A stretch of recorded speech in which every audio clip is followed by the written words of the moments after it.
Good morning, Singapore! Tingnan nyo naman kung gaano kaganda yung panahon dito. Punta po pala kami dito sa train station. And I'm gonna show you guys kung paano gamitin yung cards para makapasok sa MRT. So here, all you need to do is tap the card and then you're ready to go. Since wala pa kaming breakfast, kumain muna kami dito sa KFC. Kinuhanan ng gwapong lalaki tong order namin. So alam nyo ba, every time na kumakain kami sa labas, yung Uncle Marvin niya talaga yung kukuha ng food. Mapapa, thank you honey ka na lang talaga.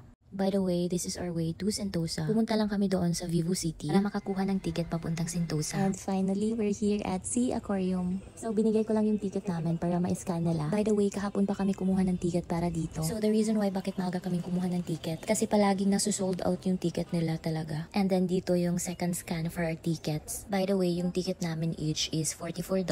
Since dalawa kami ng Uncle Marvin nyo, ang total namin na nabayaran is $88. Oh my gosh, here pababa na kami. On our way down, sobrang excited na talaga ako. At dito, sabi ko nga kay Uncle Marvin niyo, mauna siyang maglakad para ma-videohan ko siya, para makita niyo yung outfit niya. Alam niyo ba, nung pagkapasok namin sa aquarium nila, sobrang ganda. Maa-amaze ka na lang talaga sa mga iba't ibang isda na makikita mo dito. Imagine, nasa entrance pa lang tayo. How much more kung mapuntahan na natin yung loob. Dito pala yung may kukuha ng picture sa inyo. Syempre, hindi na din kami nagpahuli ng Uncle Marvin nyo. Nagpa-picture na din kami dyan. Alam niyo ba, nung pagkapasok namin, napawaw talaga ako. Nilapitan ka agad namin para makita namin yung beauty ng mga isda. Tingnan niyo naman, meron sila ditong baby shark. Hindi lang siya nag-iisang baby shark dyan. Marami sila. So, kung sa tingin nyo, ito na yung pinakamalaking aquarium dito. Abay, dyan kayo nagkakamali. Sabi pa nga ng Uncle Marvin nyo, ipapakita daw niya sa akin yung pinakamalaking aquarium dito. At yan na nga yung sinasabi niya. So, nag-video-video lang kami dyan and nag-take ng pictures. Pumunta kaagad kami sa mga maliliit na aquariums like that.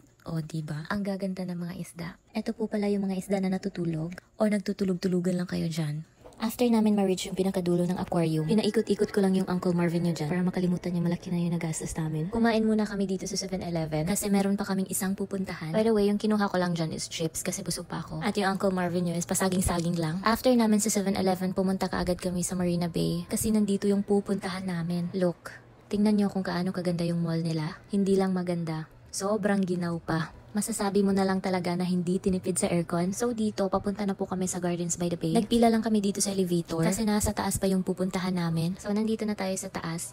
Pero pupuntahan natin sa malapitan yung garden nila. Tingnan nyo naman kung gaano karami yung tao. Pero expect na din namin na maraming tao kasi Sunday ito. So tips pala sa magpupunta dito sa Singapore. Always wear shoes kasi sobrang haba ng lalakarin dito.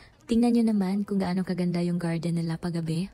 Masasabi mo na lang talaga na it's a dream come true. Pinuntahan talaga namin buong garden nila dito. Mapapawaw ka na lang talaga sa ganda. So dito, nagtaka kami kung bakit maraming taong nakaupo sa ground. Kaya pala kasi may activity dito, look.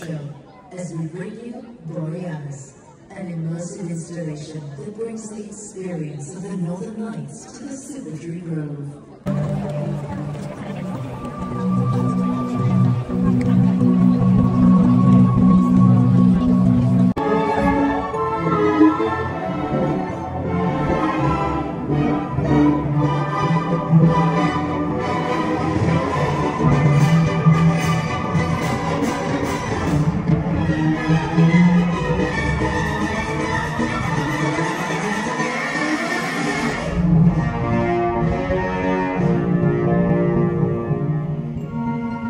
O, diba? Sobrang worth it talaga yung pagpunta namin doon. So, papawi na kami dyan. And that's it for today. Bye!